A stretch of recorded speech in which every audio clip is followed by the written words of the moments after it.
Paul Schwartz of the New York Post, our Giants beat writer, joins us now. And Paul, now that the Indianapolis Colts and Arizona Cardinals have reportedly filled those head coaching positions, we saw the news of Mike Kafka and Wink Martindale getting interviews for those teams and those positions. And now that those guys aren't getting those head coaching jobs, what do you make of all this and their candidacies this offseason?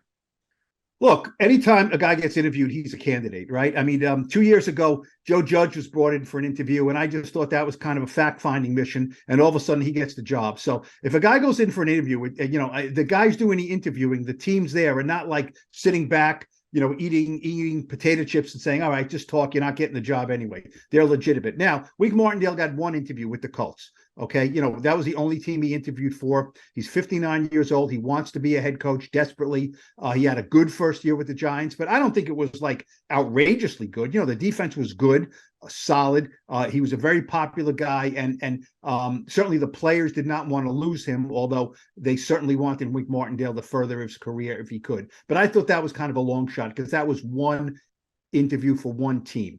As far as Mike Kafka, this guy's 35 years old, and he kind of came out of nowhere. He had never called plays ever at any level. He'd only been with the Chiefs, like 5 years? 1 year as a grad assistant in Northwestern. So this came really fast for him. But he had interviews with 4 different teams: the Colts, the Texans, the Cardinals, and the Panthers. And I believe the Texans and the Cardinals twice.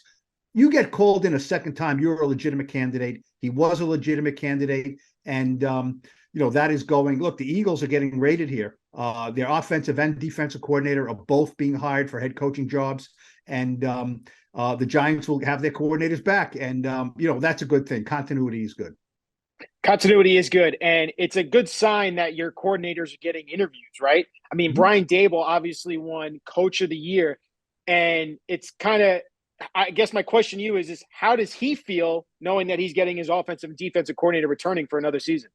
Well, look, Brian Daboll has been through the ringer. He didn't get a head coaching job till he was 47. He had a lot of interviews for head coaching jobs he did not get. So he was not going to stand in anybody's way, and he was not going to say, oh, I hope you don't get it. I hope you don't get it. He wants these guys to further their career. But he also was very much, I did not think this was going to be a one-year deal with these guys. Look, every head coach, new head coaches, I hope we have a lot of success. Look at Nick Sirianni in Philly, right? He's there for 2 years, and both his coordinators get hired. That is what you want. You don't want them to leave, but you want guys to say, we want to hire guys from those teams. They're winners. They're smart people. So the interviews were flattering, but look, Brian Daboll was not really interested at all in replacing one of the guys, much less both of them. And now they're both back. As you mentioned, he was the NFL Coach of the Year, and now he has his 2 coordinators back on offense and defense.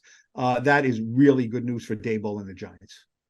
And for Giants fans, this Giants team is trying to build a successful program. Obviously, we just saw year one, them making the playoffs and winning a playoff game. And this is just another step in the right direction, and getting both their coordinators back is going to be huge. Paul, thank you as always for your insight, man. Appreciate you as always.